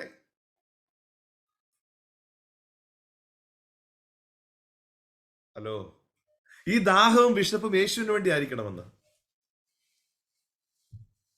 അങ്ങനെയുള്ള വിശപ്പുള്ളവരുടെ മേലാണ് എൻ്റെ ആത്മാവിനെ, എൻ്റെ അനുഗ്രഹത്തെ ഞാൻ പകരാൻ പോകുന്നത്. ധമന റിഗതൽ കമന. വേറൊന്നുമല്ല, യേശുവിലേക്കുള്ള നോട്ടം പോകണം. അവനാണ് എനിക്കെല്ലാം എന്നുള്ള ചിന്തയിലേക്ക് വരണം. ആ യേശു എൻ്റെ കൂടെ ഉണ്ടെങ്കിൽ അപ്പൻ കൈവിടട്ടെ, അമ്മ കൈവിടട്ടെ, നമ്മുടെ പ്രിയപ്പെട്ടവരെല്ലാം നമ്മൾ വിട്ടു പോകട്ടെ, ആരെല്ലാം പോയാലും ഒരു നാളും കൈവിടാത്ത, എല്ലാ നാളും കൂടെ ഇരിക്കാമെന്ന് പറഞ്ഞ ആ യേശു മതിയെന്ന് പറയുന്ന ആ യേശു ഉണ്ടെങ്കിൽ എനിക്കെല്ലാം. അവനാണ് എൻ്റെ സമാധാനം, അവനാണ് എൻ്റെ വീണ്ടെടുപ്പ്, അവനാണ് എൻ്റെ നീതി, അവനാണ് എൻ്റെ വിശുദ്ധി, അവനാണ് എൻ്റെ അധികാരം, അവനാണ് എൻ്റെ തേജസ്, അവനാണ് എൻ്റെ ജീവൻ എന്ന് പറയുന്നത്. Because he lives, I can face tomorrow. Because he lives, all fear is gone. Because he lives. Hallelujah. അവൻ ജീവിക്കുന്നത് കൊണ്ട് ഞാനും ജീവിക്കുന്നു. ആ ഒരു തലത്തിലേക്ക് നിങ്ങൾ കയറി വരട്ടെ 2024. Because I know he holds my future. അവനാണ് എൻ്റെ കൂടെ, അവൻ എൻ്റെ കൂടെ ഉണ്ടെന്നുള്ള തലത്തിലേക്ക് താഴ്ത്തു വായിച്ചാട്ടെ. 36 വാക്യം. എന്നാൽ നിങ്ങൾ എന്നെ കണ്ടിട്ടും വിശ്വസിക്കുന്നില്ല എന്ന് ഞാൻ നിങ്ങളോട് പറഞ്ഞുവല്ലോ. പിതാവ് എനിക്ക് തരുന്നത് ഒക്കെയും എന്റെ അടുക്കൽ വരും. എന്റെ അടുക്കൽ വരുന്നവനെ ഞാൻ ഒരു നാളും തള്ളിക്കളയുകയില്ല. ഞാൻ എന്റെ ഇഷ്ടമല്ല, എന്നെ അയച്ചവന്റെ ഇഷ്ടം അത്രേ ചെയ്യുവാൻ സ്വർഗത്തിൽ നിന്ന് ഇറങ്ങി വന്നിരിക്കുന്നത്. അവൻ എനിക്ക് തന്നതിൽ ഒന്നും ഞാൻ കളയാതെ എല്ലാം ഒടുക്കത്തെ നാളിൽ ഉയർത്തെഴുന്നേൽപ്പിക്കണം എന്നാകുന്നു എന്നെ അയച്ചവന്റെ ഇഷ്ടം. ഹല്ലേലൂയ.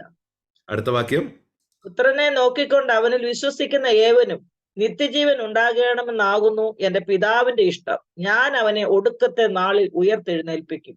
ആമേൻ. 2 വട്ടം ഇവിടെ റിപ്പീറ്റ് ചെയ്തിരിക്കുന്നു. 2 അല്ല 4 പ്രാവശ്യം ഈ അധ്യായത്തിലുണ്ട്.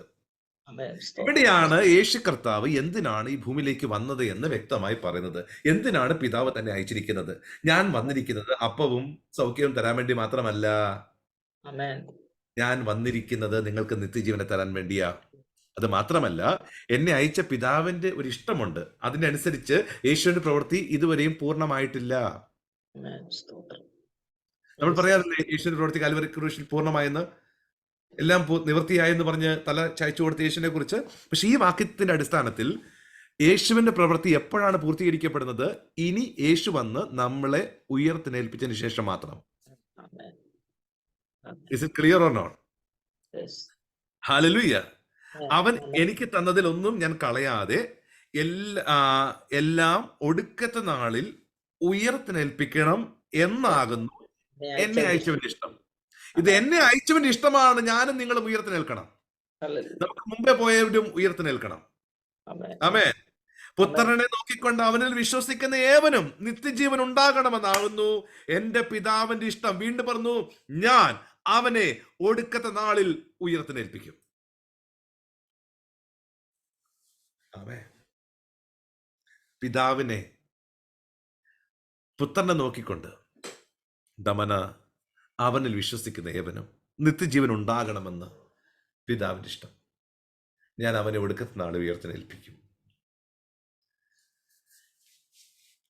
വീണ്ടും പറയുന്നു, ഞാൻ സ്വർഗത്തിൽ നിന്ന് ഇറങ്ങി വന്ന അപ്പമാ. വായിച്ചേ 41 വാക്യം. ഞാൻ സ്വർഗത്തിൽ നിന്ന് ഇറങ്ങി വന്ന അപ്പം എന്ന് അവൻ പറഞ്ഞതിനാൽ യഹൂദന്മാർ അവനെ കുറിച്ച് പിറുപിറുത്തു. ഇവൻ യോസഫിന്റെ പുത്രനായ യേശു അല്ലയോ? അവന്റെ അപ്പനെയും അമ്മയെയും നാം അറിയുന്നുവല്ലോ. പിന്നെ ഞാൻ സ്വർഗത്തിൽ നിന്ന് ഇറങ്ങി വന്നു എന്ന് അവൻ പറയുന്നത് എങ്ങനെ എന്ന് പറഞ്ഞു. യേശു അവരോട് ഉത്തരം പറഞ്ഞത്, നിങ്ങൾ തമ്മിൽ പിറുപിറുക്കണ്ട. എന്നെ അയച്ച പിതാവ് ആകർഷിച്ചിട്ടല്ലാതെ ആർക്കും എന്റെ അടുക്കൽ വരുവാൻ കഴിയുകയില്ല. ഞാൻ ഒടുക്കത്തെ നാളിൽ അവനെ ഉയർത്തെഴുന്നേൽപ്പിക്കും. വീണ്ടും പറയുക, ഞാൻ അവനെ ഒടുക്കത്തെ നാളിൽ ഉയർത്തെഴുന്നേൽപ്പിക്കും. ഹല്ലേലൂയ. എന്റെ പിതാവ് ആകർഷിച്ചിട്ടല്ലാതെ ആരും എന്റെ അടുക്കൽ വരാൻ കഴിയത്തില്ല. എന്റെ അടുക്കൽ വരുന്നവർ ഞാൻ ഒരു നാളും തള്ളിക്കളയത്തില്ല. അവനെ ഞാൻ ഒടുക്കത്തെ നാളിൽ ഉയർത്തെഴുന്നേൽപ്പിക്കും. ആമേൻ.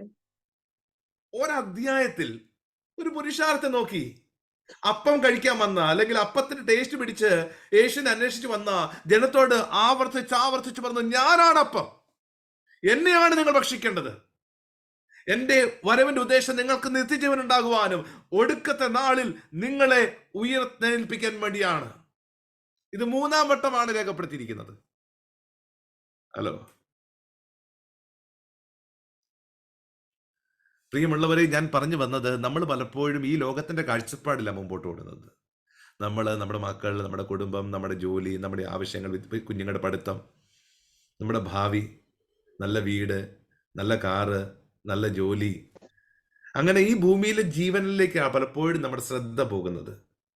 ആ ഭൂമിയിലെ ജീവിതം നല്ലതാക്കി തീർക്കുവാൻ, സുഖകരമാക്കുവാൻ നമുക്ക് യേശുവിന്റെ ആവശ്യമാണ്. എന്ന് പറഞ്ഞാൽ യേശുവിന്റെ വിളിച്ച് പ്രാർത്ഥിച്ചാൽ യേശു നമ്മുടെ പ്രാർത്ഥന കേൾക്കുകയും നമ്മളെ സൗഖ്യമാക്കുകയും നമുക്ക് അനുഗ്രഹത്തെ പകരുകയും അങ്ങനെ നന്മകൾ തരുന്നത് കൊണ്ട് യേശുവിന്റെ പുറകെ പോകുന്നു. ഇത് തന്നെയാണ് ഒരിക്കൽ ചോദിച്ചത് സാത്താൻ, യോബിനെ നീ ചുറ്റും വേലി കെട്ടിയിട്ട് അവനെ അനുഗ്രഹിച്ചത് കൊണ്ടല്ലേ അവൻ നിന്റെ പിന്നാലെ വരുന്നത്? അത് അനുഗ്രഹത്തിൽ നിന്ന് എടുത്ത് മാറ്റ്, അവൻ നിന്നെ തള്ളിപ്പറഞ്ഞ് ഞാൻ കാണിച്ചു തരാമെന്ന്. പക്ഷെ സാത്താൻ പരാജയപ്പെട്ടു. അവിടെ അതായിരുന്നില്ല. ശമന അറികതൽ കമാന ഭവിഷ്യസി. ഇന്നും അതേ ചോദ്യമാണ് വരുന്നത്. എന്തിനാ നമ്മൾ യേശുവിന്റെ പിന്നാലെ പോകുന്നത്? കേവലം അപ്പത്തിന് വേണ്ടിയോ, സൗഖ്യത്തിന് വേണ്ടിയോ, അതോ അതിനേക്കാൾ അപ്പുറമായി നിത്യജീവന്റെ കാഴ്ചപ്പാടിലോ? യേശു വന്നത് എന്നെ നിങ്ങളെയും ഉയർത്തെഴുന്നേൽപ്പിക്കാൻ വേണ്ടിയാ. നമ്മളെ കർത്താവ് ആകർഷിച്ചത് കൊണ്ട് തന്നെയാ. അവന്റെ കൃപ നമ്മുടെ മേൽ വന്നതുകൊണ്ട് മാത്രമാണ് നമ്മൾ മക്കളായി തീർന്നത്. വായിച്ചാട്ടെ, വേഗത്തിൽ വായിച്ചു തീർത്തോ. നമുക്ക് ആ അധ്യായം മുഴുവൻ പോകണം. വേഗത്തിൽ അവസാനിപ്പിക്കാം. ഹല്ലേലൂയ. എല്ലാവരും ദൈവത്താൽ ഉപദേശിക്കപ്പെട്ടവരാകുമെന്ന് പ്രവാചക പുസ്തകത്തിൽ എഴുതിയിരിക്കുന്നു. പിതാവിനോട് കേട്ട് പഠിച്ചവനെല്ലാം എന്റെ അടുക്കൽ വരും. പിതാവിനെ ആരെങ്കിലും കണ്ടിട്ടുണ്ട് എന്നല്ല, ദൈവത്തിന്റെ അടുക്കൽ നിന്ന് വന്നവൻ മാത്രമേ പിതാവിനെ കണ്ടിട്ടുള്ളൂ. ആമേൻ ആമേൻ, ഞാൻ നിങ്ങളോട് പറയുന്നു, വിശ്വസിക്കുന്നവന് നിത്യജീവനുണ്ട്. വിശ്വസിക്കുന്നവന് നിത്യജീവനുണ്ട്. ആമേൻ. ആമേൻ. ഞാൻ ജീവന്റെ അപ്പമാകുന്നു. മൂന്നാം വട്ടം പറയുന്നു, ഞാൻ ജീവന്റെ അപ്പമാ. ആമേൻ. ഹല്ലേലൂയ. അടുത്ത വാക്യം, നിങ്ങളുടെ പിതാക്കന്മാർ മരുഭൂമിയിൽ മന്ന തിന്നിട്ടും മരിച്ചുവല്ലോ. ഇതോ തിന്നുന്നവൻ മരിക്കാതിരിക്കേണ്ടതിന് സ്വർഗത്തിൽ നിന്നിറങ്ങുന്ന അപ്പമാകുന്നു. ഞാൻ നാലാം പ്രാവശ്യം പറഞ്ഞു, ഞാൻ ജീവന്റെ അപ്പമാണ്. ആമേൻ. സ്വർഗത്തിൽ നിന്ന് ഇറങ്ങിയ ജീവനുള്ള അപ്പം ഞാനാകുന്നു. ഉം. ഈ അപ്പം തിന്നുന്നവൻ എല്ലാം എന്നേക്കും ജീവിക്കും. ഈ അപ്പം തിന്നുന്നവൻ, യേശുവിനെ ഭക്ഷിക്കുന്നവൻ എല്ലാം എന്നേക്കും ജീവിക്കും. ആമേൻ. അതുകൊണ്ട് യേശു പറഞ്ഞത്, എന്നിൽ വിശ്വസിക്കുന്നവൻ മരിച്ചാലും ജീവിക്കും, ജീവിച്ചിരുന്ന് എന്നിൽ വിശ്വസിക്കുന്നവൻ ഒരു നാൾ മരിക്കത്തില്ല. ആമേൻ. ഹല്ലേലൂയ. Amen. ഹല്ലേലൂയ. Rabasharabara. ആമേൻ. ത്രികമന ഹൽക്കദാന ഹംശസി റിമന ലഗസി ഹംദൽ കമന ഭവിഷ്യസി. ഈ അപ്പം തിന്നുന്നവനെല്ലാം എന്നേക്കും ജീവിക്കും. ഞാൻ ആമേൻ. കൊടുക്കാനിരിക്കുന്ന അപ്പമോ ലോകത്തിന് ജീവന് വേണ്ടി ഞാൻ കൊടുക്കുന്ന മാംസമാകുന്നു. എന്റെ മാംസമാകുന്നു. ആമേൻ. ഹല്ലേലൂയ. 52 വാക്യം തൊട്ട് വേഗത്തിൽ. ആകയാൽ യഹൂദന്മാർ നമുക്ക് തന്റെ മാംസം തിന്നേണ്ടതിന് തരുവാൻ ഇവന് എങ്ങനെ കഴിയുമെന്ന് പറഞ്ഞ് തമ്മിൽ വാദിച്ചു. യേശു അവരോട് പറഞ്ഞത്, ആമേൻ ആമേൻ, ഞാൻ നിങ്ങളോട് പറയുന്നു, നിങ്ങൾ മനുഷ്യപുത്രന്റെ മാംസം തിന്നാതെയും അവന്റെ രക്തം കുടിക്കാതെയും ഇരുന്നാൽ നിങ്ങൾക്ക് ഉള്ളിൽ ജീവനില്ല. എന്റെ മാംസം തിന്നുകയും എന്റെ രക്തം കുടിക്കുകയും ചെയ്യുന്നവന് നിത്യജീവനുണ്ട്. ഞാൻ ഒടുക്കത്തെ നാളിൽ അവനെ ഉയർത്തെഴുന്നേൽപ്പിക്കും. വീണ്ടും പറഞ്ഞ 4-ാം വട്ടം, ഞാൻ അവനെ ഒടുക്കത്തെ നാളിൽ ഉയർത്തെഴുന്നേൽപ്പിക്കും. ആമേൻ ആമേൻ. ഹല്ലേലൂയ. എന്റെ രക്തം കുടിക്കുകയും എന്റെ മാംസം ഭക്ഷിക്കുകയും ചെയ്യുന്നവന് നിത്യജീവനുണ്ട്. ആമേൻ. ഈ പുരുഷാരത്തിന് തിന്നുവാൻ അപ്പം എവിടെ നിന്ന് കൊടുക്കുമെന്നല്ലേ പ്രാരംഭത്തിൽ ചോദിച്ചത്? ആ അപ്പം ഞാൻ തന്നെ. എന്നെ ഭക്ഷിക്കുന്നവൻ എൻ മൂലം ജീവിക്കും. ഹല്ലേലൂയ. നിത്യജീവൻ യേശു തന്നെയാ. അവൻ തന്നെയാ നിത്യജീവൻ. അവനെ ഭക്ഷിക്കാതെ ആർക്കും ജീവിക്കാൻ കഴിയത്തില്ല. ആമേൻ ആമേൻ. ഹല്ലേലൂയ. യേശു തരുന്ന അത്ഭുതമോ യേശു തരുന്ന അനുഗ്രഹത്തെയോ അല്ല, അതിനേക്കാൾ അപ്പുറമായി യേശുവിലേക്ക് നോട്ടം പോകട്ടെ ഇന്ന് രാത്രി. ആമേൻ. അവനാണ് എനിക്കെല്ലാം എന്ന് പറയട്ടെ. ആമേൻ. അവനുമായിട്ടുള്ള ബന്ധം വർദ്ധിച്ചു വരട്ടെ. ഹല്ലേലൂയ. എല്ലാത്തെ കളഞ്ഞുമായി യേശുവിനെ സ്നേഹിപ്പാൻ കഴിയട്ടെ. എന്നെ വിടുവിച്ചാലും വിടുവിച്ചില്ലേലും, എന്നെ സൗഖ്യമാക്കിയാലും സൗഖ്യമാക്കിയില്ലേലും, എന്നെ അനുഗ്രഹിച്ചാലും അനുഗ്രഹിച്ചില്ലെങ്കിലും എനിക്ക് എന്റെ യേശു മതി എന്ന് പറയുന്നൊരു തലമുറ. ആമേൻ ആമേൻ. ഹല്ലേലൂയ. എനിക്ക് നിത്യജീവൻ മതി. ആമേൻ. ഹല്ലേലൂയ. താഴോട്ട് വായിച്ചാട്ട് വേഗത്തിൽ. എന്റെ മാംസം സാക്ഷാൽ ഭക്ഷണവും എന്റെ രക്തം സാക്ഷാൽ പാനീയവുമാകുന്നു. എന്റെ മാംസം തിന്നുകയും എന്റെ രക്തം കുടിക്കുകയും ചെയ്യുന്നവൻ എന്നിലും ഞാൻ അവനിലും വസിക്കുന്നു. ഞാൻ എന്നിലും അവൻ എന്നിലും വസിക്കുക. ജീവനുള്ള പിതാവ് എന്നെ അയച്ചിട്ട് ഞാൻ പിതാവിൻ മൂലം ജീവിക്കുന്നത് പോലെ എന്നെ തിന്നുന്നവൻ എൻ മൂലം ജീവിക്കും. ആമേൻ. മൂലം ജീവിക്കും. ആമേൻ. സ്വർഗത്തിൽ നിന്ന് ഇറങ്ങി വന്ന അപ്പം ഇതാകുന്നു. പിതാക്കന്മാർ തിന്നുകയും മരിക്കുകയും ചെയ്തതുപോലെ അല്ല, ഈ അപ്പം തിന്നുന്നവൻ എന്നേക്കും ജീവിക്കും. യേശു ഉള്ളതാണ് നമ്മുടെ ജീവൻ. അവൻ തന്നെയാണ് നിത്യജീവൻ. ആ യേശു നിങ്ങളിൽ ഉണ്ടോ? നിങ്ങൾ സേഫ് ആണ്. ഹല്ലേലൂയ. ഹല്ലേലൂയ.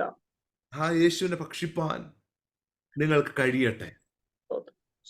നിങ്ങളുടെ വിശപ്പ് മാറണമെങ്കിൽ, ദാഹം തീരണമെങ്കിൽ യേശു അകത്തേക്ക് വരണം. യേശു നിങ്ങളിൽ വാഴണം. ആ യേശുമായിട്ടുള്ള ബന്ധം വർദ്ധിച്ചു വരണം. 60-ാം വാക്യം തൊട്ട് വായിക്കുമ്പോൾ അവന്റെ ശിശുമാർ പലരും അത് കേട്ടിട്ട്, ഇത് കഠിന വാക്ക്, കേൾക്കാൻ കഴിയും. ശിശുമാർ അതിനെ ചൊല്ലി പിറുപിറുക്കുന്ന യേശു തമ്മിൽ തന്നെ അറിഞ്ഞിട്ട്, ഇത് നിങ്ങൾക്ക് ഇറച്ചിയാകുന്നുവോ? മനുഷ്യപുത്രൻ മുൻപേ ഇരുന്നിടത്തേക്ക് കയറിപ്പോന്ന് നിങ്ങൾ കണ്ടാലോ? ജീവിപ്പിക്കുന്നത് ആത്മാവാകുന്നു. ജീവിപ്പിക്കുന്നത് ആത്മാവാകുന്നു. മാംസം ഒന്നിനും ഉപകരിക്കുന്നില്ല. ഞാൻ നിങ്ങളോട് സംസാരിച്ച വചനങ്ങൾ തന്നെ ആത്മാവും ജീവനമാകുന്നു. ആമേൻ. ആഗ്രഹിച്ചിരിക്കുന്നിടത്ത് ഞാൻ നിന്റെ സന്താനത്തുമേൽ എന്റെ ആത്മാവിനെ പകരുമെന്നല്ലേ പറയുന്നത്. ക്രിസ്തുവിനെ സ്നേഹിക്കുന്ന, ക്രിസ്തുവിനെ രുചിച്ചറിയുന്ന, അനുഭവിച്ചറിയുന്ന ഒരു കൂട്ടം ദൈവം എഴുന്നേൽപ്പിക്കും. എങ്കിലും വിശ്വസിക്കാത്തവർ നിങ്ങളുടെ ഇടയിൽ ഉണ്ട് എന്ന് പറഞ്ഞു. വിശ്വസിക്കാത്തവർ ഇന്നവരെന്നും തന്നെ കാണിച്ചു കൊടുക്കുന്നവൻ ഇന്നവനെന്നും യേശു ആദ്യം മുതൽ അറിഞ്ഞിരുന്നു. ഇത് നിമിത്തമാകുന്നു ഞാൻ നിങ്ങളോട് പിതാവ് കൃപ നൽകിയിട്ടല്ലാതെ ആർക്കും എൻ്റെ അടുക്കൽ വരുവാൻ കഴിയുകയില്ല എന്ന് പറഞ്ഞത് എന്നും അവൻ പറഞ്ഞു. പിതാവ് കൃപ നൽകിയിട്ടല്ലാതെ ആർക്കും യേശുവിൻ്റെ അടുക്കൽ വരാൻ കഴിയത്തില്ല.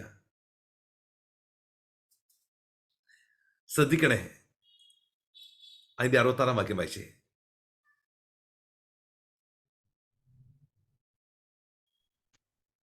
അന്നു മുതൽ അവന്റെ ശിഷ്യന്മാരിൽ പലരും പിൻവാങ്ങിപ്പോയി. അന്ന് മുതൽ അവന്റെ ശിഷ്യന്മാരിൽ പലരും പിൻവാങ്ങിപ്പോയി, പിന്നെ അവനോട് കൂടെ സഞ്ചരിച്ചില്ല. ആകയാൽ യേശു പന്തിരുവരോട്, നിങ്ങൾക്കും പൊയ്ക്കൊള്ളുവാൻ മനസ്സുണ്ടോ എന്ന് ചോദിച്ചു. ശിമോൻ പത്രോസ് അവനോട്, കർത്താവേ, ഞങ്ങൾ ആരുടെ അടുക്കൽ പോകും? നിത്യജീവന്റെ വചനങ്ങൾ നിന്റെ പക്കലുണ്ട്. നീ ദൈവത്തിന്റെ പരിശുദ്ധനെന്ന് ഞങ്ങൾ വിശ്വസിച്ചും അറിഞ്ഞും ഇരിക്കുന്നു എന്ന് ഉത്തരം പറഞ്ഞു. മതി, ഹല്ലേലൂയ, മതി മതി, ഹല്ലേലൂയ.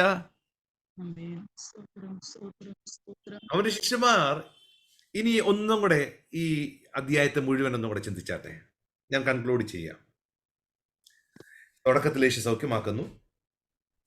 അത് കണ്ടും കേട്ടും വലിയൊരു പുരുഷാരം അപ്പത്തിന് വേണ്ടിയല്ല, സൗഖ്യം ചെയ്യുന്ന യേശുവിനെ കാണാൻ അല്ലെങ്കിൽ സൗഖ്യം പ്രാപിക്കാൻ വേണ്ടി ഈ പുരുഷാരം എല്ലാവരും കൂടെ യേശുവിൻ്റെ അടുക്കിലേക്ക് വരുന്നു.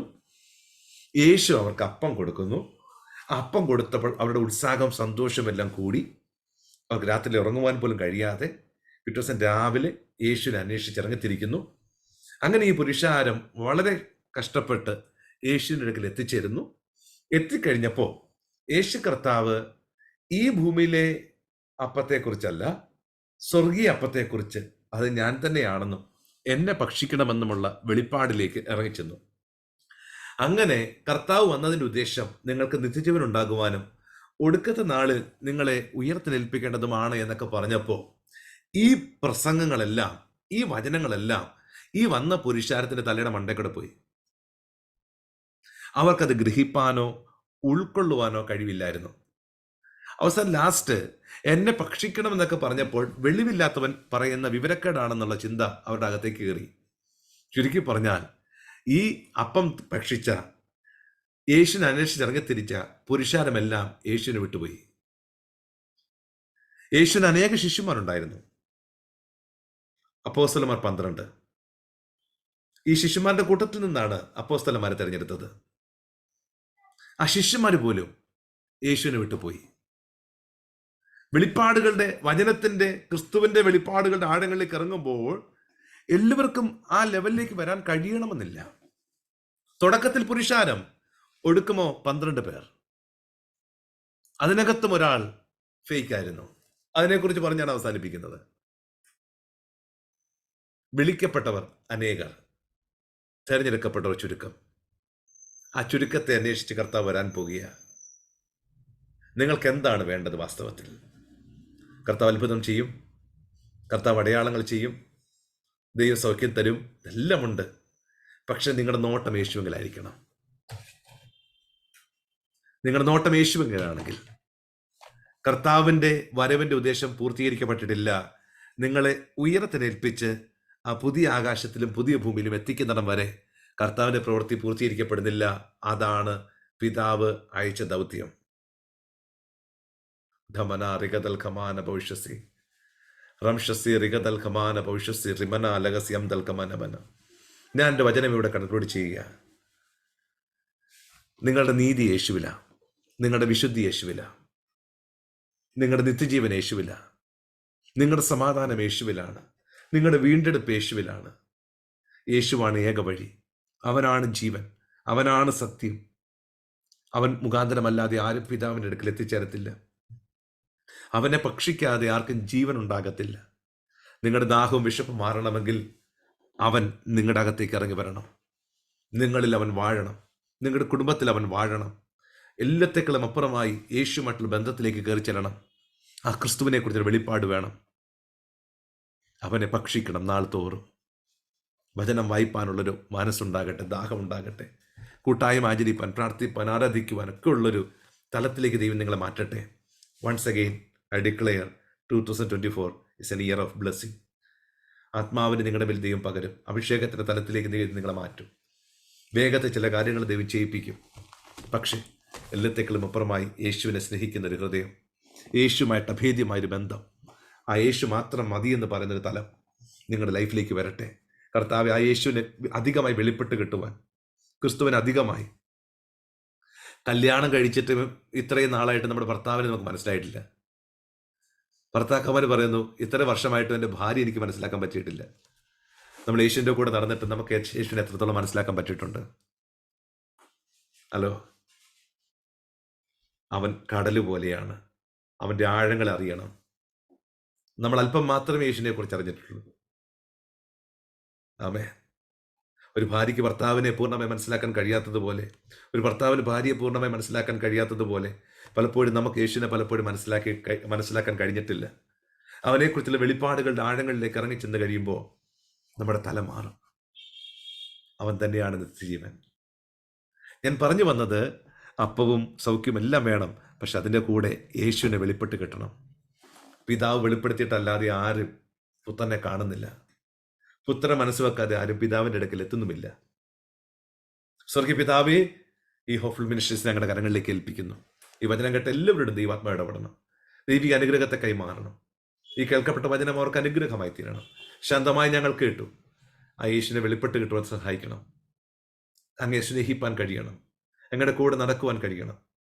ആ ഹാനോക്ക് ദൈവത്തിൻ്റെ കൂടെ നടന്നു എന്ന് പറഞ്ഞതുപോലെ നിന്റെ കൂടെ നടക്കുന്ന ഒരു തലമുറ കർത്താവ് എഴുന്നേൽപ്പിച്ചാട്ടെ. ഞാൻ മിനിസ്ട്രീസ് അനുഗ്രഹിക്കുന്നു. ഇതിൽ പങ്കെടുക്കുന്ന ഓരോരുത്തരെയും അനുഗ്രഹിച്ചാട്ടെ. പ്രാർത്ഥന കേട്ടിരിക്കുക സ്തോത്ര യേശുവിൻ നാമത്തിൽ തന്നെ. ആമേൻ, ആമേൻ, ആമേൻ.